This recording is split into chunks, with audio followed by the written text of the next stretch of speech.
Good afternoon, मैं नवीन आप सभी का हार्दिक स्वागत करता हूं घटना चक्र प्रकाशन के ऑफिशियल यूट्यूब चैनल पे। और कैसे हैं आप सभी लोग?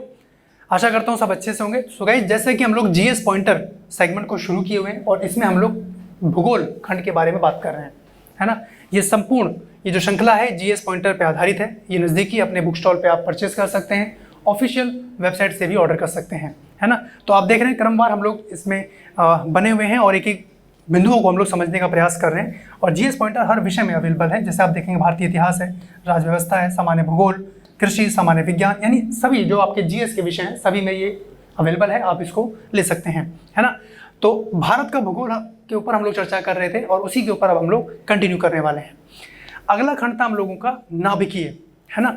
देखिए, आप देखते हैं जैसे कि गाइस अन्य प्लेटफॉर्म पे इसका पीडीएफ बना के पढ़ा दिया जाता है, लेकिन कहीं ना कहीं आपकी सहूलियत के लिए, ताकि आपको अच्छे से समझ में आए, इसको हमने कन्वर्ट कर दिया है कंटेंट, इस कंटेंट को स्लाइड पे कन्वर्ट कर दिया है ना। तो यहाँ से आपको समझना आसान होगा। आप देख पाएंगे किस तरीके से क्या क्या चीज़ें हैं, क्या क्या बिंदु हैं जो आपको ध्यान रखने हैं अपने एग्जाम पॉइंट ऑफ व्यू से, है ना। देखिए, अगर हम लोग बात करें काकरा पार, कैगा, नरोरा और ये तारापुर, इनकी बात करें तो ये परमाणु संयंत्र हैं। पहला पॉइंट तो यहाँ पे ध्यान रखें, ये चारों का नाम परमाणु संयंत्र हैं, ठीक है। ये कौन है और किस परमाणु ऊर्जा संयंत्र की स्थापित जो क्षमता है वो सबसे ज़्यादा है, ये आपसे पूछा जा रहा है। तो कौन है इन चारों में? तो वो है तारापुर, वो है आपका तारापुर। यहाँ पे ध्यान रखेंगे, सबसे ज़्यादा परमाणु ऊर्जा संयंत्र की जो स्थापित जो क्षमता है सबसे ज़्यादा तारापुर। यहाँ पे एक पॉइंट और ध्यान रखेंगे, उत्तर प्रदेश में एकमात्र, मैंने क्या कहा, उत्तर प्रदेश में एकमात्र परमाणु ऊर्जा संयंत्र है और वो है नरोरा में, है ना। उत्तर प्रदेश में आप लिख सकते हैं यूपी में एकमात्र, है ना, परमाणु, या आप कह सकते हैं नाभिकीय या परमाणु ऊर्जा संयंत्र, एकमात्र परमाणु ऊर्जा संयंत्र है, एकमात्र परमाणु ऊर्जा संयंत्र है नरोरा में। कहाँ? उत्तर प्रदेश, नरोरा में। नरोरा कहाँ पड़ता है? बुलंदशहर। नरोरा कहाँ पड़ता है? बुलंदशहर में पड़ता है। ये पॉइंट यहाँ पे ध्यान रखें, ठीक है। अगला पॉइंट देखिए, भारत में प्रथम न्यूक्लियर ऊर्जा स्टेशन की स्थापना हुई कहाँ पे? और वो तारापुर ही है, जो सबसे ज़्यादा सर्वाधिक क्षमता लिए हुए है तारापुर, है ना। यहाँ पे पॉइंट ध्यान रखें, ठीक है। अगला देखिए, 31 जनवरी 2022 तक भारत में कुल उत्पादित ऊर्जा में अगर बात करें तो नाभिकीय ऊर्जा का प्रतिशत था, कितना प्रतिशत था, यह आपसे पूछा जा रहा है 31 जनवरी 2022 तक, यानी लेटेस्ट मामला है, एग्जाम पॉइंट ऑफ व्यू से इंपॉर्टेंट है, ध्यान रखना है ना। 1.7%, यानी आप कहेंगे 6780 मेगावाट, यहाँ से हम लोग इसका प्रोडक्शन ले रहे हैं। तो 1.7% है कुल उत्पादित ऊर्जा में। नाभिकीय ऊर्जा का जो परसेंटेज है वो ये है, ठीक है। इसका स्क्रीनशॉट ले लीजिए आप लोग। नेक्स्ट पॉइंट की तरफ बात करते हैं। अगला देखिए, अब यहाँ पे आपके सामने सुमेलन के बारे में पॉइंट है कि भाई नाभिकीय शक्ति केंद्र जो हैं वो ये दिए हुए हैं और किस राज्य में है, ये आपसे प्रश्न यहाँ पे पूछा जा सकता है, ठीक है। जैसे अभी हमने बात करी कोटा, अब कोटा नाभिकीय शक्ति केंद्र कहाँ पड़ेगा? राजस्थान। नाम से पता लग रहा है कोटा राजस्थान में पड़ता है ना, तो ऐसे याद रख सकते हैं। अब तारापुर, अब देखिए तारापुर से आप नहीं समझ पाएंगे, तो तारापुर आपका कहाँ है? महाराष्ट्र में, ठीक है। काकरा पार या काकरापारा भी बोलते हैं, तो ये कहाँ है? ये गुजरात में है। नरोरा, देखिए उत्तर प्रदेश में बुलंदशहर में नरोरा, तो आपको ये ध्यान रखना है। और कुडनकुलम ये आपका तमिलनाडु में है। कहाँ है? तमिलनाडु, ठीक है। ये इनके राज्यों के नाम ध्यान रखने, कौन कहाँ स्थापित किया गया है। अगला देखिए, अगर बात करें भारत में प्रचुर मात्रा में उपलब्ध महत्वपूर्ण नाभिकीय ईंधन है, तो वो कौन सा है? थोरियम। भारत में प्रचुर मात्रा में देखने को मिल रहा है। लेकिन वहीं पर अगर बात करें यूरेनियम की, तो वो हमें आयातित करना पड़ता है। और सर्वाधिक मात्रा में यूरेनियम देखा जाए तो हमने विश्व भूगोल में पढ़ा था, कनाडा, याद आ गया, है ना, वही चीज़। अगला देखिए, सही सुमेलन है आणविक संयंत्र, आपके सामने है आणविक संयंत्र और चालू होने का वर्ष इनको दिया गया है। अब जैसे कोटा है तो ये राजस्थान में है 1973, काकरापार ये आपका 1993, कैगा है वर्ष 2000 में, और कल्पक्कम ये आपका 1984 में। ये शुरू होने के इनके वर्ष हैं, ये कब शुरू हो रहे हैं, तो यानी कुछ सेलेक्टिव है जो आपके सामने है, इनको ध्यान रखना है ना। अगला देखिए, फिर से सही सुमेलन के संदर्भ में है, सूची 1 सूची 2 दी गई है, और जहाँ पे परमाणु विद्युत संयंत्र है या गुर्जर संयंत्र जिनको कह सकते हैं, राज्य कौन से राज्य में? जैसे थाल परमाणु विद्युत संयंत्र की बात करें तो ये महाराष्ट्र में है। थाल घाट आप देखते हैं महाराष्ट्र में ही है ना। जैसे भोर घाट, पश्चिमी घाट, तो इस तरीके से ध्यान रख सकते हैं। और मनुगुरु की बात करें तो ये आपका तेलंगाना में है, और कैगा कैगा आपका कर्नाटक में है। ठीक है, ये इसका स्क्रीनशॉट ले लीजिए आप लोग। अगला देखिए, तमिलनाडु के कुडनकुलम में परमाणु रिएक्टर्स की 6 इकाइयां लगाने हेतु राजी हुआ है तमिलनाडु के कुडनकुलम में। तो कौन राजी हुआ है? यहाँ पे राजी हुआ है रशिया। इससे मामला ये सहयोग में चल रहा है, तो यानी रूस इसको कर रहा है। अगला देखिए, कुडनकुलम नाभिकीय ऊर्जा संयंत्र जो है ये स्थापित किया जा रहा है। कहाँ स्थापित किया जा रहा है? तो ये तमिलनाडु में स्थापित किया जा रहा है। ध्यान रखें, कुडनकुलम तमिलनाडु, किसकी मदद से 6 इकाइयां हो रही है? रूस। ठीक है, अगला देखिए, भारत अपने 25वें परमाणु विद्युत संयंत्र, 25वें नंबर का है, परमाणु विद्युत संयंत्र का निर्माण कर रहा है। कहाँ निर्माण कर रहा है? तो राजस्थान में निर्माण कर रहा है, रावतभाटा नाम से। ठीक है, रावतभाटा राजस्थान। तो रावतभाटा परमाणु विद्युत संयंत्र कहाँ है? तो राजस्थान। कौन से नंबर का? 25वें नंबर का। ऐसे फैक्चुअल पॉइंट रहेंगे आप लोगों के पास। ठीक है, अगला देखिए, सही सुमेलन है। अब सही सुमेलन आपसे पूछा जा रहा है, जैसे कैगा आप जान गए कर्नाटक है, रावतभाटा राजस्थान है ना, मुपांदल ये आपका तमिलनाडु में है, एन्नौर भी आपका तमिलनाडु में है, कुडनकुलम तमिलनाडु। तो ऐसे आप बार बार इसको देखेंगे, आपको याद हो जाएगा। अगला देखिए, परमाणु ऊर्जा हेतु भारी जल संयंत्र स्थापित है। भारी जल संयंत्र स्थापित है कहाँ कहाँ ये आपको देखना है, एक नज़र बस देखे रहना, इनको रटना नहीं है, एक बार देखे रहे। जैसे हजीरा, बड़ौदा, कोटा, मुनगुरु, थाल, तलचर और तूतीकोरिन। तो ये सब यहाँ पे कहीं ना कहीं भारी जल संयंत्र ये स्थापित किए गए हैं। अब देखिए, मीठी वृद्धि परमाणु ऊर्जा संयंत्र अब ये स्थापित किया जाएगा किसके सहयोग से? ये यूएसए के सहयोग से स्थापित किया जाएगा। ठीक है जी, मीठी वृद्धि परमाणु ऊर्जा संयंत्र है। उसके बाद देखें, अणुशक्ति विद्युत निगम लिमिटेड एक संयुक्त उपक्रम है भारतीय परमाणु ऊर्जा निगम और किसका? एनटीपीसी। ठीक है, ये एनटीपीसी जो भर्तियां आ रखी हैं वो एनटीपीसी नहीं है, ये नेशनल थर्मल पावर कॉर्पोरेशन है ना, ये विभाग है अलग, यहाँ पे ध्यान रखेंगे। अगला देखिए, सही सुमेलन आपसे पूछा जा रहा है। अब आणविक शक्ति केंद्र यहाँ पे दिए हुए हैं और राज्यों के संदर्भ में बताना है कौन सा कहाँ पे है। जैसे देखिए, जैतापुर, अब जैतापुर कहाँ है? महाराष्ट्र। मीठी वृद्धि जो भी आप नाम सुने ये आपका गुजरात में है। हरिपुर आपका पश्चिम बंगाल में है, और कोवडा आपका आंध्र प्रदेश में है। कोवडा कहाँ है? आंध्र प्रदेश। ठीक है, अच्छा अगला पॉइंट देखते हैं हम लोग जल विद्युत के संदर्भ में। अब यहाँ पे कौन से पॉइंट हैं जो आपको ध्यान रखने हैं जल विद्युत के बारे में? जैसे जवाहर सागर जल विद्युत परियोजना किस नदी पर बनाई गई है? तो ध्यान रखेंगे, चंबल नदी आपने पढ़ा है नदियों के वाले सेगमेंट में कि चंबल नदी यमुना नदी के दाएं तट पर आके मिलती है, उसकी सहायक नदी है ना। फिर शिप्रा नदी, इस तरीके से आप लोग पढ़े हैं। जवाहर सागर जल विद्युत परियोजना किस नदी पर है? चंबल नदी। अगला देखिए, कोयना जल विद्युत गृह अवस्थित है, कहाँ पे है? महाराष्ट्र। राणा प्रताप सागर पर विद्युत गृह स्थापित है, ये कहाँ है? ये कोटा राजस्थान में है। ठीक है, महाराष्ट्र वाला पॉइंट ध्यान रखें, कोयना जल विद्युत ये जो परियोजना है यहाँ पे ये पॉइंट चल रहा है। अगला देखिए, भारत सरकार के कुल विद्युत उत्पादन में जल विद्युत का योगदान कितना है?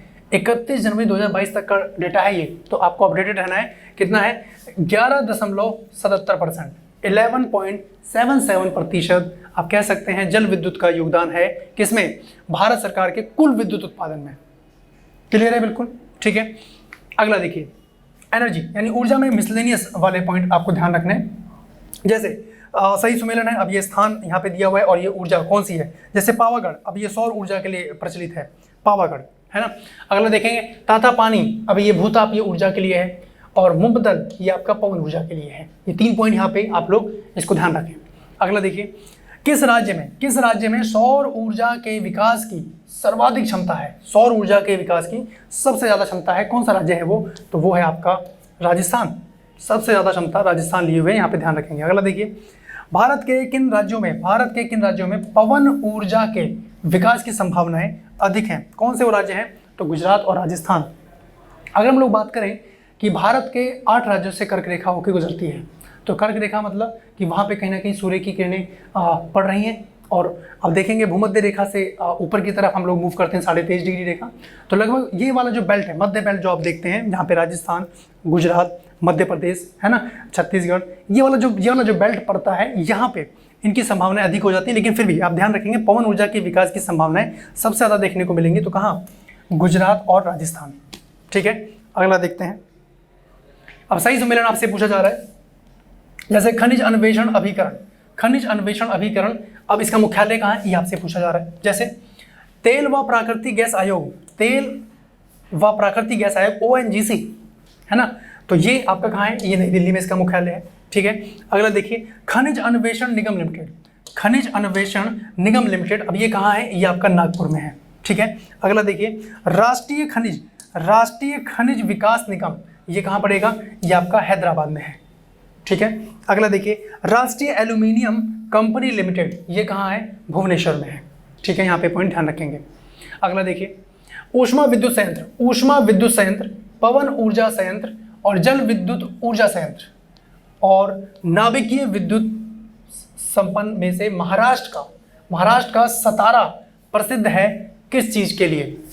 अब जैसे ऊष्मा विद्युत संयंत्र है, ये सारे विकल्प देख रहे हैं आप लोग, तो जो महाराष्ट्र का जो सतारा है वो किस चीज के लिए प्रसिद्ध है, तो आपको बता दें पवन ऊर्जा संयंत्र के लिए ये प्रसिद्ध है। तो आपका यहाँ पे विकल्प आंसर हो जाता है पवन ऊर्जा संयंत्र के लिए। ठीक है, अगला देखिए पवन ऊर्जा के उत्पादन में प्रथम स्थान रखता है, 31 मार्च 2021 तक का मामला है ये। मतलब आप कह सकते हैं जो स्थापित क्षमता है वो कहाँ है, तमिलनाडु में। ठीक है, यहाँ पे ध्यान रखना है कि पवन ऊर्जा के उत्पादन में जो प्रथम स्थान रख रहा है वो है तमिलनाडु, यहाँ पे पॉइंट ध्यान रखेंगे। अगला देखिए भारत में ऊर्जा उत्पादन एवं उपभोग के संबंध में कथन सही है, कौन सा स्टेटमेंट, तो स्टेटमेंट आपको मिलेगा, लेकिन एक स्टेटमेंट यहाँ पे जो बिल्कुल सही है आप उसको देखें कि भारत में उत्पादित कुल व्यावसायिक ऊर्जा में गैर पारंपरिक ऊर्जा स्रोतों का योगदान वर्तमान में 9.99% यहाँ पे देखने को मिल रहा है। ठीक है, तो ये एक सही स्टेटमेंट है 2019-20 के आंकड़े के अनुसार।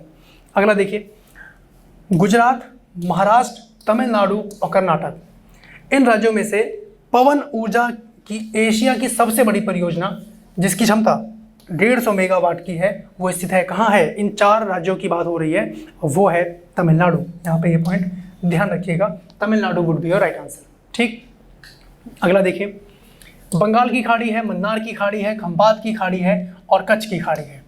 इनमें से वह क्षेत्र कौन सा है जो ज्वारीय ऊर्जा उत्पादन का प्रमुख क्षेत्र है, ज्वारीय ऊर्जा के लिए, है ना, तो ये ध्यान रखेंगे खंबात की खाड़ी। खंबात की खाड़ी अभी कहाँ कहाँ है, बिल्कुल आपको मैप में कंठस्थ रहना चाहिए। एग्जाम्पल के लिए मैं आप लोगों के सामने ड्रॉ कर दूं मैप, जैसे ये है। अब बंगाल की खाड़ी आप लोग जानते हैं इस तरफ है ना, बंगाल की खाड़ी। ठीक है, मन्नार की खाड़ी आप लोग यहाँ देखेंगे तमिलनाडु में, इधर है मन्नार की खाड़ी, मन्नार की खाड़ी।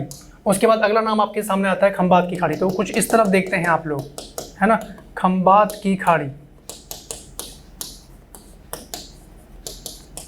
खंबात की खाड़ी। उसके बाद कच्छ की खाड़ी आप देखेंगे, रण ऑफ कच्छ, जो गुजरात में देखते हैं आप लोग, ये क्या है, कच्छ की खाड़ी है ना, रण ऑफ कच्छ, कच्छ की खाड़ी। तो आपसे यहाँ पे जो प्रश्न है, देखिए इनका लोकेशन ध्यान रखें, किस किस लोकेशन में, हो सकता है आपसे काफ़ी बच्चे जान रहे हो, बट फिर भी ज्वारीय ऊर्जा उत्पादन का प्रमुख क्षेत्र है ज्वारीय ऊर्जा, तो वो कहाँ है, वो खंबात की खाड़ी में है, ये वाला लोकेशन यहाँ पे ध्यान रखिएगा। ठीक है, अगला देखिए मद्रास, कोचीन, विशाखापट्टनम और भावनगर, अब इनमें से ज्वारीय ऊर्जा की सर्वाधिक संभावनाएं कहाँ है, तो जाहिर सी बात है, अभी आप लोगों ने देखा खंबात की खाड़ी, और यहाँ पे कौन सा है खंबात की खाड़ी के नज़दीक, गुजरात, तो भावनगर कहाँ पड़ता है, गुजरात में, यहाँ पे पॉइंट ध्यान रखिएगा, गुजरात में। ठीक है जी, अभी राष्ट्रीय खेल का आयोजन होने जा रहा है और गुजरात में 6 शहरों में होगा, जिसमें से भावनगर भी एक उसमें उस लिस्ट में शामिल है, तो ध्यान रखिएगा। अगला देखिए MMTC और MTNL और MCL और NHPC, इनमें से विद्युत उत्पादन के क्षेत्र में संबंधित कौन सा है, तो NHPC यहाँ पे ध्यान रखेंगे। ठीक है, NHPC। अगला देखिए भारत में अपना सौर ऊर्जा प्लांट लगाने वाला प्रथम गांव रामपुरा स्थित है, कहाँ है, तो उत्तर प्रदेश में है, ये पॉइंट यहाँ ध्यान रखिएगा। ठीक है जी, प्रथम गांव रामपुरा स्थित है, अपना सौर ऊर्जा प्लांट लगाने वाला पहला गांव कहाँ पड़ गया है, तो उत्तर प्रदेश। ठीक है, अगला देखिए भारत में राज्य विद्युत बोर्डों की वित्तीय रुग्णता के कारण है। अब क्या कारण है, एक स्टेटमेंट के माध्यम से आप लोग देख पाएंगे। जैसे देखिए, कृषि एवं घरेलू उपभोक्ताओं को उत्पादन लागत से कम पर बिजली का विक्रय, प्रसारण एवं संवितरण हानियां काफ़ी ज़्यादा होती हैं। राज्य विद्युत बोर्डों के लिए वाणिज्यिक स्वायत्तता में कमी, और राज्य सरकारों ने राज्य विद्युत बोर्डों के माध्यम से सामाजिक परिधान नीतियों का क्रियान्वित किया है। तो ये एक स्टेटमेंट जो इसके संदर्भ में है कि भाई भारत में राज्य विद्युत बोर्डों की जो वित्तीय रुग्णता है उसका कारण क्या है, लगभग आप यहाँ पे इसको देख पाएंगे। अगला देखिए, भूतापीय ऊर्जा पर आधारित मणिकरण, जिसको मणिकरण भी बोलते हैं, ये बिजली संयंत्र स्थित है। तो कहाँ है, ये हिमाचल प्रदेश में स्थित है। ये पॉइंट यहाँ पे ध्यान रखिएगा, हिमाचल प्रदेश में है ये, ठीक है। अगला देखिए, सही सुमेलन यानी मैचिंग के लिए आपके सामने प्रश्न हो सकता है, गर्म जल स्रोत और इनकी अवस्थिति कहाँ है। जैसे मणिकरण तो ये आपका हिमाचल प्रदेश में है। अनहोनी देखिए मध्य प्रदेश में, नाम देखिए थोड़ा सा अटपटा सा है और एग्जाम के लिए कुछ ऐसे नाम एग्जाम में देखने को मिलते हैं।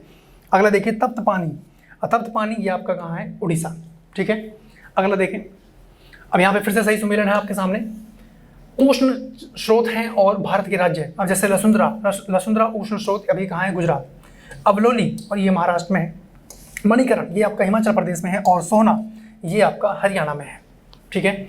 अगला देखें, पेट्रोलियम, परमाणु ऊर्जा, प्राकृतिक गैस और बायोगैस। अब इनमें से ऊर्जा का व्यावसायिक स्रोत नहीं है, ये आपसे पूछा जा रहा है, व्यावसायिक स्रोत नहीं है तो कौन सा है, वो बायोगैस है ना। पेट्रोलियम है, परमाणु ऊर्जा है, प्राकृतिक गैस है, इसको तो हम लोग कहीं ना कहीं व्यावसायिक रूप में इसको इस्तेमाल करते हैं, लेकिन जो बायोगैस है ये व्यावसायिक रूप से मामला नहीं है, ठीक है। विकल्प के अनुसार हम लोग अपना आंसर देख लेंगे। अगला देखिए, नवीनीकृत ऊर्जा संसाधन है, कौन सा है, तो हम कुछ उदाहरण जाने रहिए। जैसे पवन ऊर्जा है, जल ऊर्जा है, सूर्य की ऊर्जा है, पृथ्वी की ऊर्जा है ना। नवीनीकृत यानी जो बार बार उसको दोबारा हम लोग, एक बार हमने इसको इस्तेमाल किया तो दोबारा वो रीयूज तो नहीं होता, लेकिन दोबारा जनरेट हो जाता है। अगला देखिए, सही सुमेलन आपके सामने है। जैसे ऊर्जा संयंत्र आप लोगों को दिया गया है और ऊर्जा के प्रकार कौन कौन से हैं। जैसे चमेरा ये हिमाचल प्रदेश में ऊर्जा संयंत्र है, और ये किस प्रकार की ऊर्जा का है, तो ये जलीय ऊर्जा का एक प्रकार है, ठीक है। ग्वाल पहाड़ी, अब ये कहाँ है, ग्वाल पहाड़ी हरियाणा में है, और ये सौर ऊर्जा का है। कुडनकुलम ये आपका तमिलनाडु, ये आप लोग जान गए। तो ये कौन सी ऊर्जा के लिए है, ये आणविक ऊर्जा के लिए है, ठीक है। पर पतरातु अभी झारखंड में है, और किस ऊर्जा के लिए, तापीय ऊर्जा के लिए, ठीक है, यहाँ पे ध्यान रखिएगा। अगला देखें, ऊर्जा गंगा परियोजना। अब ऊर्जा गंगा परियोजना, अब इसके लिए सही कथन क्या है, ये आपके सामने प्रश्न के रूप में है। जैसे यह गैस पाइपलाइन परियोजना है, इसे अक्टूबर 2016 में आरंभ किया गया। इसके अंतर्गत 2540 किलोमीटर लंबी जगदीशपुर हल्दिया एवं बोकारो थामरा प्राकृतिक गैस पाइपलाइन का निर्माण किया जाना है। तो ये इसकी सही स्टेटमेंट है जो आपको ध्यान रखनी है, ऊर्जा गंगा परियोजना, ठीक है। गैस पाइपलाइन परियोजना है, पहला पॉइंट ध्यान रखें, ठीक है। यानी पाइप के माध्यम से गैस का वितरण यहाँ पे किया जाएगा।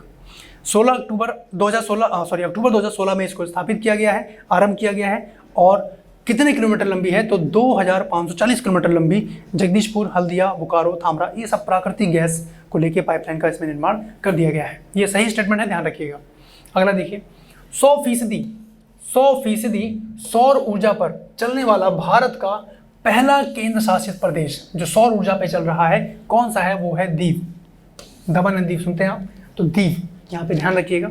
अगला देखें, तेलंगाना, कर्नाटक, आंध्र प्रदेश और राजस्थान, अब इनमें से वह राज्य जो भारत में सर्वाधिक सौर ऊर्जा का उत्पादक है विकल्प के अनुसार, यानी तेलंगाना, कर्नाटक, आंध्र प्रदेश, राजस्थान की अगर बात करें तो सर्वाधिक सौर ऊर्जा कहाँ आ रही है, तो वो है आपका कर्नाटक। यहाँ पे ध्यान रखिएगा आप लोग, ठीक है। चलिए अगला देखें, अब हम कुछ उद्योगों की बात करते हैं, है ना, कुछ उद्योगों की बात करते हैं जिसमें लौह इस्पात उद्योग। पहले हम उद्योग की बात करते हैं, लौह इस्पात उद्योग। देखिए, जो भी उद्योग स्थापित किए जाते हैं, जाहिर सी बात है जिस क्षेत्र के आसपास वो रॉ मटेरियल अवेलेबल होगा, कच्चा माल अवेलेबल होगा, तो वहीं पे उस उद्योग को लगाना अच्छा रहेगा, है ना। अब जैसे मान लीजिए उदाहरण के लिए कि कर्नाटक में कोई क्षेत्र है जहाँ पे लौह अयस्क मिलते हैं, तो कोई आवश्यकता नहीं कि उत्तर प्रदेश में हम लोग स्थापित करें। आने जाने का ट्रैवलिंग खर्चा होगा, ट्रांसपोर्टेशन चार्ज लग जाएगा, लेबर अलग लगेगी, है ना। तो प्रयास रहता है कि जहाँ पे उसका कच्चा माल अवेलेबल है उसी के आसपास उस उद्योग को स्थापित किया जाता है। आप देखेंगे बड़े बड़े उदाहरण, जैसे आप कोयले की देखें तो कोयला में झरिया, झारखंड का झरिया क्षेत्र कोयले के लिए प्रसिद्ध है, तो वहाँ पे कोयले संबंधी जो चीज़ें हैं उसी के इर्द गिर्द ही स्थापित की गई हैं।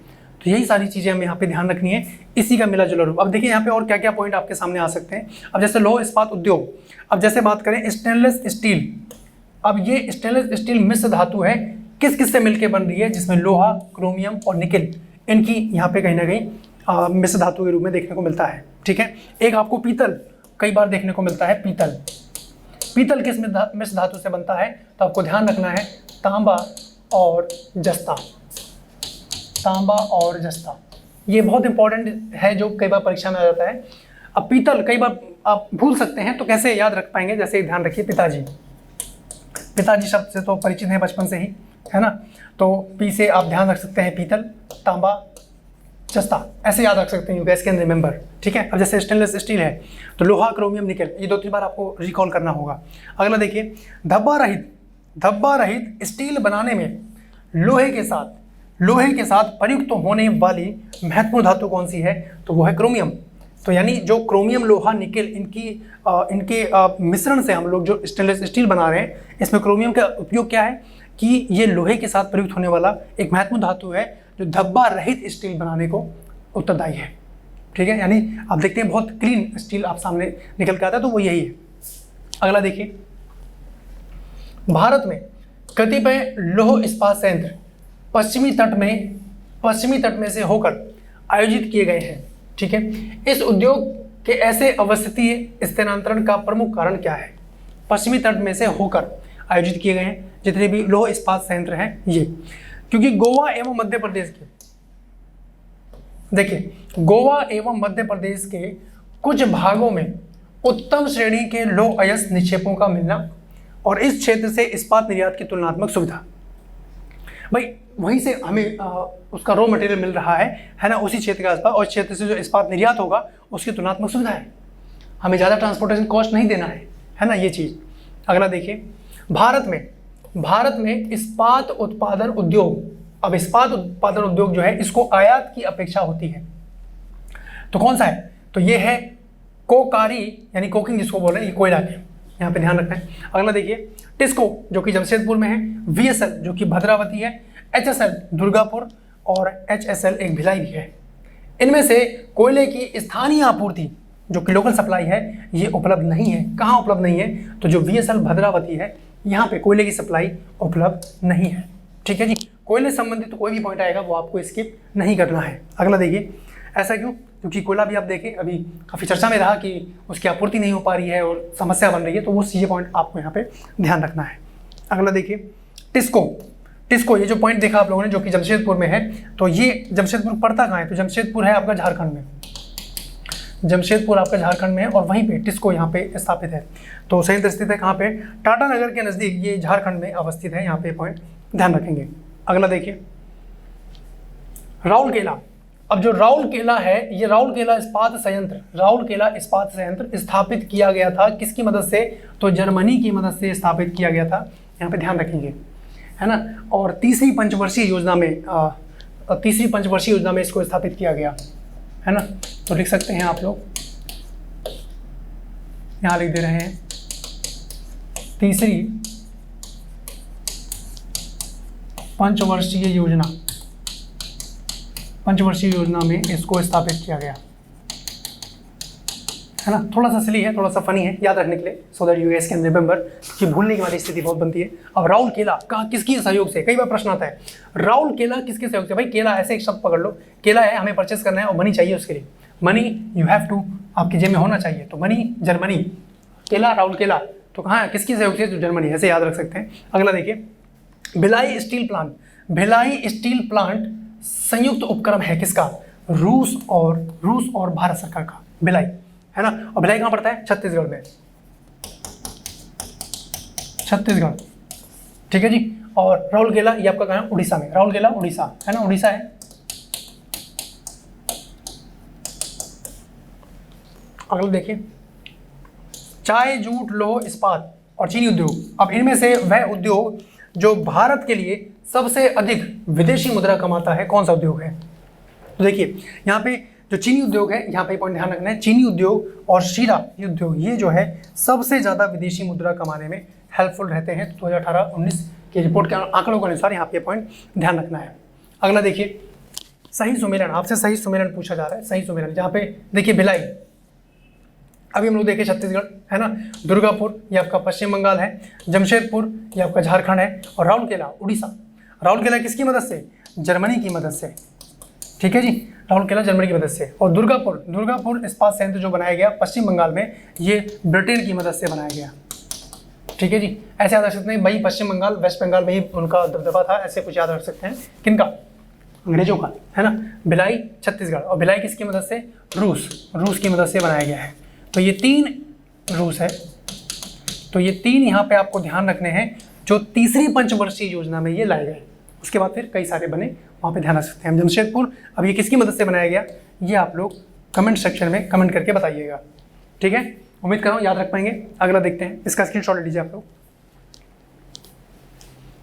अगला देखिए, जमशेदपुर, भद्रावती, दुर्गापुर और बोकारो, नाम ध्यान रखने हैं, है ना। जमशेदपुर, भद्रावती, दुर्गापुर और बोकारो, अब इनमें से कौन सा है जो लोहा इस्पात संयंत्र लौह अयस्क और कोयले क्षेत्र पर न होकर दोनों के लगभग मध्य में स्थित है? मैंने आपसे क्या कहा स्टार्टिंग में, जो भी उद्योग स्थापित किया जाएगा वो उसके रॉ मटेरियल के नज़दीक किया जाएगा, लेकिन कुछ अपवाद भी हैं। जैसे आपने देखा कोयले क्षेत्र पर ना होकर, जो लोहा इस्पात संयंत्र है लौह अयस्क और कोयले क्षेत्र पर ना होकर दोनों के लगभग मध्य में है, तो वो कौन सा है? जमशेदपुर है। यहाँ पे ध्यान रखेंगे आप लोग, ठीक है जी, जमशेदपुर। और जमशेदपुर कहाँ है? ध्यान रखना है, झारखंड में। अगला देखिए, राउरकेला इस्पात संयंत्र जर्मनी, तुरंत ऐसे रिकॉल कर देना है। लौह अयस्क की आपूर्ति होती है क्योंझोर से यहाँ पे लौह अयस्क की आपूर्ति पहुँचती है। अगला देखिए, भारत में इस्पात कारखानों का वह समूह जो स्वतंत्रता के पश्चात द्वितीय पंचवर्षीय योजना में बनाए गए। माफ़ी चाहते हैं, तीसरा बोल दिया हम लोग, दूसरी पंचवर्षीय योजना है। पहली पंचवर्षीय योजना आपकी कृषि पर है ना, द्वितीय पंचवर्षीय योजना में बनाए गए तो भिलाई, दुर्गापुर और राउरकेला। भिलाई आपका छत्तीसगढ़ हो गया, है ना, प्लीज़ इसको अपडेट कर लीजिएगा, कोई बात नहीं। दुर्गापुर आपका हो गया पश्चिम बंगाल, है ना, पश्चिम बंगाल, और आपका राउरकेला आपका कहाँ है? उड़ीसा, ठीक है जी। तो ये 3 स्थापित किए गए हैं दूसरी पंचवर्षीय योजना में, ठीक है। दूसरी पंचवर्षीय योजना कौन से मॉडल पर आधारित थी? तो यहाँ पे ये भी ध्यान रखेंगे, पीसी महालनोबिस मॉडल पर आधारित थी, ठीक है जी। इसी द्वितीय पंचवर्षीय योजना में जिसमें उद्योगों को प्राथमिकता दी गई, उद्योगों को प्राथमिकता दी गई, ठीक है जी। प्लीज अपडेटेड दूसरी पंचवर्षीय योजना है, यहाँ पे ध्यान रखेंगे। चलिए इसका स्क्रीनशॉट ले लीजिए। अगला देखा जाए, अब हम बात करेंगे एल्युमिनियम उद्योग की। अब एल्युमिनियम के संदर्भ में क्या क्या चीज़ें ध्यान रखनी है जो एग्जाम के लिए इंपॉर्टेंट है, उसको एक नज़र देखते हैं, है ना। आइए, एल्युमिनियम उद्योग। अब छत्तीसगढ़ में कोरबा का महत्व है, किसके कारण? क्योंकि एल्युमिनियम उद्योग वहाँ पे मौजूद है। कहाँ पे है? छत्तीसगढ़ का कोरबा, ठीक है। अगला देखिए, टेल्को कंपनी संबंधित है किससे? ऑटोमोबाइल से संबंधित है। ऑटोमोबाइल से संबंधित यहाँ पे ध्यान रखेंगे, यहाँ पे वाहन वगैरह ये सब बनाए जाते हैं, इसको ध्यान रखेंगे। अगला देखिए, सही सुमेलन करना है। यहाँ पे कंपनी है और यहाँ पे उनकी अवस्थिति दे रखी है। जैसे बाल्को, तो बाल्को कहाँ है? ये आपका कोरबा छत्तीसगढ़ में है। हिंडाल्को ये आपका कहाँ है? पिपरी, रेणुकूट, उत्तर प्रदेश। वेरी इंपॉर्टेंट, कई बार एग्जाम में आता है, ध्यान रखिएगा। यहाँ पे हिंडाल्को कहाँ है? रेणुकूट में, उत्तर प्रदेश के रेणुकूट में। और कौन सा क्षेत्र है? पिपरी। अगला देखिए, यहाँ पे फिर से सही सुमेलन है। यहाँ पे एल्यूमिनियम संयंत्र आप लोगों को दिए गए हैं और ये राज्य दिए गए हैं, किस राज्य में ये अवस्थित हैं। जैसे अलुपुरम की बात करें तो ये आपका केरल में है। अंगुल है आपका उड़ीसा में। बेलगाम कहाँ पड़ता है? कर्नाटक। कोरबा कहाँ पड़ता है? छत्तीसगढ़, ठीक है। तो ये यहाँ पे इनकी अवस्थिति है, ये पॉइंट ध्यान रखेंगे। अगला देखिए, तारापुर, टीटागढ़, रांची और खेतड़ी। अब इनमें से कहाँ तांबा उद्योग स्थापित है? राजस्थान का खेतड़ी तांबा उद्योग के लिए प्रसिद्ध है, ध्यान रखिएगा। तांबा उद्योग के लिए राजस्थान का खेतड़ी प्रसिद्ध है ना। यहाँ पे ध्यान रखेंगे, तांबे के लिए खेतड़ी, ठीक है। और कुछ मिसलेनियस में देख लेते हैं हम लोग, कुछ इंडस्ट्री जहाँ पे आपको ध्यान रखना है। जैसे उर्वरक उद्योग के लिए कच्चा माल नहीं है, तो भाई कास्टिक सोडा ये कच्चा माल नहीं है। और फिर विकल्प भी हम लोग देखते हैं कि कौन कौन से दिए गए हैं उसके अनुसार। अगला देखिए, भारत का प्रथम कृत्रिम रबड़ संयंत्र कृत्रिम रबड़ संयंत्र लगाया गया है कहाँ? पानीपत में, पानीपत हरियाणा में। ये कृत्रिम रबड़ संयंत्र है। एक रबड़ डैम चर्चा में चल रहा है, एक रबड़ डैम चर्चा में चल रहा है, अभी रिसेंटली लगा है कुछ समय पहले। कहाँ लगा है? बिहार का एक क्षेत्र है गया, है ना, और गया में एक नदी है फल्गु नदी, ठीक है, फल्गु नदी पर लगा है, ध्यान रखिएगा, रबड़ डैम। चलिए अगला देखा जाए, सही सुमेलन। अब सही सुमेलन के संदर्भ में सूची 1 सूची 2 दिया गया, यहाँ पे केंद्र के नाम है और ये उद्योग है, कौन सा केंद्र किस उद्योग से संबंध रखता है, ये सूची मिलाने के लिए प्रश्न आपके सामने आ सकता है। जैसे आप देखेंगे काकीनाडा, अब काकीनाडा कौन से उद्योग से संबंध रखता है? तो जूट। विरुद्धनगर ये आपका सूती वस्त्र के लिए है, चन्नापटना ये आपका रेशम के लिए है, और भदोई ये आपका कालीन के लिए है, भदोई कालीन के लिए। जैसे आप लोग देखते हैं उत्तर प्रदेश में कौन कौन से क्षेत्र हैं जो उद्योग के लिए प्रसिद्ध हैं, जैसे आप देखते हैं अलीगढ़ के ताले, है ना, फिरोजाबाद की कांच की चूड़ियाँ, है ना, मुरादाबाद के पीतल। तो इस तरीके से आपको ध्यान रखना है ना। तो ये सारी चीज़ें, इसका स्क्रीनशॉट लीजिए। सही सुमेलन, जो मैंने पॉइंट बोले हैं उनको चाहे तो नोट कर सकते हैं। सूची 1 सूची 2 दिया गया है। भारी इंजीनियरिंग उद्योग, अब ये कहाँ है? ये आपका रांची में। मशीन औजार ये आपका पिंजौर में है। एल्यूमिनियम ये आपका कहाँ पड़ता है? रेणुकूट। उर्वरक ये आपका कहाँ है? सिंदरी में। उर्वरक कहाँ है? सिंदरी, ठीक है। अगला देखिए, सही सुमेलन आपसे पूछा जा रहा है। सूची 1 सूची 2 दिया गया है। हस्तशिल्प केंद्र और राज्य कौन कौन से हैं? जैसे मोन हस्तशिल्प केंद्र ये कहाँ पड़ता है? नागालैंड। नलबाड़ी ये आपका असम में है। पासीघाट ये आपका अरुणाचल प्रदेश में है। और तुरा हस्तशिल्प केंद्र कहाँ है? मेघालय। तो जो 7 सिस्टर नॉर्थ ईस्ट वाला रीजन देखते हैं, वहाँ से कुछ सेलेक्टेड जो आपके एग्जाम में आ सकते हैं, इसको ध्यान रखिएगा। इसका स्क्रीनशॉट ले लीजिए आप लोग। अगला देखिए, अब यहाँ पे स्थान दिया गया है और ये स्थान जिसके लिए जाना जाता है और चर्चा का विषय था ये किसी न किसी कारण, वो आपको देखना है। जैसे काकीनाडा जो कि आंध्र प्रदेश में पड़ता है, ये किस चीज़ के लिए चर्चा में रहता है? तो ये बायोडीजल संयंत्र के लिए है। डुंडीगुल जो कि हैदराबाद में है, ये कहाँ है? भारतीय वायुसेना एकेडमी यहाँ पे कहीं ना कहीं है। और मंडगांव जो कि गोवा में है, और ये स्काई बस मेट्रो रेल परीक्षण यात्रा के लिए यहाँ पे चर्चा में रहता है। भद्राचलम, अब ये तेलंगाना में है और ये आईटीसी कागज़ बोर्ड इकाई के रूप में यहाँ पे स्थापित है। अगला देखिए, सही सुमेलन और केंद्र और उद्योग के बारे में फिर से। जैसे ये आंवला केंद्र जो है ये उर्वरक के उद्योग के लिए है। मोदीनगर ये आपका रबड़ के लिए है। बाराबंकी ये पॉलीफाइबर के लिए है। और कानपुर ये आपके जो भी विस्फोटक पदार्थ हैं उसके लिए, ठीक है। ये उद्योग बेसिकली कहीं ना कहीं यहाँ पे स्थापित देखने को मिलते हैं। अगला देखा जाए, जरी के बटुए। अब जरी के बटुए कहाँ देखने को मिलते हैं? तो भोपाल, ठीक है। भैरवगढ़ के प्रिंट, अब ये कहाँ है? भैरवगढ़ के प्रिंट उज्जैन। बाग की हस्तशिल्प या जिसको हैंडीक्राफ्ट बोल रहे हैं, ये धार। और चंदेरी की साड़ियाँ कहाँ हैं? अशोकनगर, ठीक है। चंदेरी की साड़ियाँ यहाँ पे ध्यान रखिएगा। बनारस की साड़ियाँ तो बनारसी साड़ियाँ बनारस, तो ये तो ऐसे याद रखने की जरूरत नहीं है। तो ये कुछ ऐसे ध्यान रखें, चंदेरी की साड़ियाँ जैसे अशोकनगर। अगला देखिए, सही कथन सही स्टेटमेंट है आपके सामने, और वो क्या है? ड्रेजिंग कॉर्पोरेशन ऑफ इंडिया का मुख्य कार्यालय जो है विशाखापट्टनम में है, ठीक है। यहाँ पे पॉइंट ध्यान रखेंगे, पहला कि कहाँ मुख्यालय है। और नारवा पहाड़ खान भारतीय यूरेनियम निगम लिमिटेड द्वारा यहाँ पे संचालित की जाती है। दोनों स्टेटमेंट अपने आप में सही हैं, ठीक है। दूसरी स्टेटमेंट ये हो गई है, पहली स्टेटमेंट ये। अगला देखें, जूट, सूती वस्त्र, चाय और चीनी। अब इन उद्योग में कौन सा है जो भारत का सबसे प्राचीन उद्योग है? तो भाई सूती वस्त्र उद्योग सबसे प्राचीन है, इसमें कोई डाउट नहीं होना चाहिए, है ना। सूती वस्त्र उद्योग, आपने देखा महात्मा गांधी भी चरखा से सूत काटते थे, है ना, तो वाला मामला कुछ ऐसे याद रख सकते हैं। अगला देखिए, मसूरिया साड़ी का संबंध किससे है? मसूरिया साड़ी का संबंध किससे है? कोटा जिले से। वो कोटा कहाँ है? राजस्थान, ठीक है, मसूरिया साड़ी। अगला देखिए, इसका स्क्रीनशॉट ले लीजिएगा। अगला देखा जाए, उत्तर प्रदेश में भारत इलेक्ट्रॉनिक लिमिटेड स्थापित किया गया। भारत इलेक्ट्रॉनिक लिमिटेड स्थापित किया गया है गाजियाबाद में, ठीक है, गाजियाबाद। और गाजियाबाद के ही साइड में एक क्षेत्र आप देखते हैं जिसको बोलते हैं ग्रेटर नोएडा। नाम सुने हैं? ग्रेटर नोएडा। अब ग्रेटर नोएडा किस चीज़ के लिए प्रचलित है तो कई सारी चीज़ों के लिए, बट मेजर जो ध्यान रखना है नॉलेज पार्क। क्या है? Knowledge park. अब ऐसा नहीं है कि इस पार्क में नॉलेज मिलती है। नॉलेज पार्क मतलब एक पूरा क्षेत्र है जहाँ पे कई यूनिवर्सिटी हैं, कई औद्योगिक इकाइयाँ हैं, अलग अलग क्षेत्र मिलके कई सारी चीज़ों का हब है, तो उसके चलते इसको कहा जाता है नॉलेज पार्क, ठीक है, इसको ध्यान रखें। अगला देखिए चुनार। अब ये जो चुनार है ये प्रसिद्ध है किसके लिए? सीमेंट उद्योग के लिए ये प्रसिद्ध देखने को मिलता है। सीमेंट उद्योग के लिए, सीमेंट उद्योग के लिए चुनार, ठीक है, इसके लिए सीमेंट के लिए प्रसिद्ध है।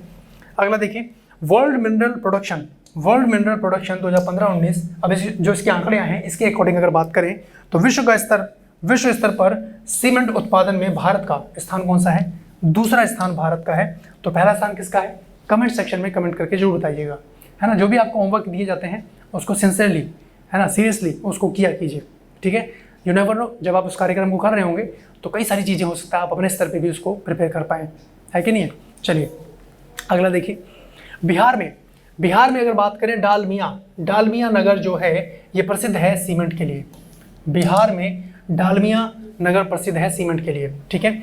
मध्य प्रदेश की बात करें तो मध्य प्रदेश में कीटनाशक उद्योग के लिए प्रसिद्ध कौन है? भोपाल, मध्य प्रदेश में, ठीक है। अगला देखिए भारत में पंजिम, बंगलुरु, पुडुचेरी और औरंगाबाद, अभी जो औद्योगिक क्षेत्र हैं, अब इनमें से रबड़ उद्योग स्थित है कहाँ पे? तो पंजिम में रबड़ उद्योग स्थापित है। ये पॉइंट यहाँ ध्यान रखें, ठीक है, इसका स्क्रीनशॉट ले लीजिए। अगला देखते हैं, फिर से आपके सामने सुमेलन के लिए पॉइंट है यहाँ पे, सूची 1 और सूची 2 यहाँ पे दिया गया है, जैसे स्थान है और उद्योग है। अब जैसे अब देखिए यहाँ पे विशाखापट्टनम। अब विशाखापट्टनम जो स्थान है अब कौन से उद्योग के लिए है? तो पोत निर्माण, ठीक है। मूरी कौन से उद्योग के लिए है? तो ये एल्युमिनियम उद्योग के लिए ये प्रचलित है। तीसरे की बात करें गुड़गांव, जो कि गुरुग्राम अब हो गया है, ये मोटर गाड़ियों के लिए प्रचलित है, ठीक है। और पनकी की बात करें तो ये आपका उर्वरक कारखानों के लिए, उद्योगों के लिए ये प्रसिद्ध है। यहाँ पे ये पॉइंट ध्यान रखें। अगला देखिए फिर से उद्योग और केंद्र के बारे में यहाँ पे बात की गई है। जैसे सीमेंट की अगर बात करें, उद्योग जो है इसका केंद्र कहाँ है? पोरबंदर, है ना। और पेट्रो रसायन ये है नागथेन, और लोहा एवं इस्पात उद्योग जो है ये राउरकेला। कहाँ है? किसके सहयोग से? जर्मनी, ठीक है, ऐसे याद रख सकते हैं। उम्मीद करूँगा कभी भूलेंगे नहीं। आइए देखिए अगला, सहकारिता क्षेत्र में भारत का सबसे बड़ा उर्वरक कारखाना स्थित है। कहाँ है? फूलपुर, उत्तर प्रदेश में। वेरी इंपॉर्टेंट, यूपी के बच्चे जो भी यूपी की परीक्षाओं की तैयारी करते हैं तो उत्तर प्रदेश से संबंधित जो भी पॉइंट देखें, चाहे ज्योग्राफी पढ़ रहे हो, चाहे इतिहास पढ़ रहे हो, है ना, चाहे आप संविधान पढ़ रहे हो, कोई भी उत्तर प्रदेश संबंधित मामला है तो वो आपको स्किप नहीं करना है। नॉट ओनली पीसीएस एग्जाम, आपके जो भी अदर वनडे एग्जाम है उसके लिए भी, सभी के लिए टारगेट करते हुए आपको देखते हुए चलना है। अगला देखिए भारत का सबसे बड़ा पेट्रो रसायन कारखाना ये कहाँ है? सबसे बड़ा पेट्रो रसायन की बात करें तो ये आपका गुजरात में पड़ता है, ठीक है। कहाँ है? गुजरात। तो गुजरात में जामनगर, यहाँ पे आप ध्यान रखें, गुजरात के जामनगर में है, ये पॉइंट ध्यान रखिएगा, ठीक है। स्टील अथॉरिटी ऑफ इंडिया, जिसको हम लोग बोलते हैं SAIL, है ना, SAIL, steel authority of India.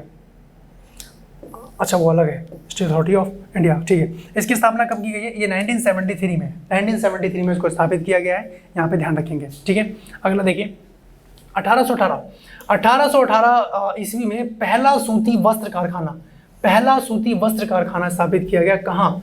पश्चिम बंगाल में, फोर्ट ग्लास्टर में। कहाँ पे? पश्चिम बंगाल में फोर्ट ग्लास्टर में स्थापित किया गया, ध्यान रखेंगे। अगला, भारत में प्रथम कपास मिल, पहली कपास मिल की अगर बात करें तो ये भी कलकत्ता ही है, सूती वस्त्र उद्योग के लिए जो कि रही। और सबसे पुराना अगर बात करें उद्योग कौन सा है? सूती वस्त्र उद्योग, यहाँ पे ध्यान रखेंगे। अगला देखिए डायमंड पार्क, एक नॉलेज पार्क पढ़ा आप लोगों ने, एक डायमंड पार्क है। ये वे औद्योगिक केंद्र हैं जो हीरो, सिंथेटिक जवाहरातों, आभूषणों, इनके निर्माण और इनके निर्यात को प्रोत्साहित करने के लिए बनाए गए हैं डायमंड पार्क, ठीक है। क्लियर है? इसका स्क्रीनशॉट ले लीजिए। नेक्स्ट पॉइंट की तरफ बात करें, अगला पॉइंट देखते हैं। फिर से सही सुमेलन के संदर्भ में मामला है, उद्योग दिए गए हैं और ये केंद्र है। जैसे रेशम वस्त्र, ये मैसूर कर्नाटक, पेट्रो रसायन, ये आपका जवाहर नगर गुजरात है। और उर्वरक उद्योग की बात करें तो तलचर उड़ीसा, और औषधि निर्माण की बात करें तो ये आपका ऋषिकेश, ठीक है। तो यहाँ पे पॉइंट ध्यान रखिएगा। आइए अगले पॉइंट की तरफ बात करें। अगला देखिए, सही सुमेलन आपके सामने पूछा जा रहा है,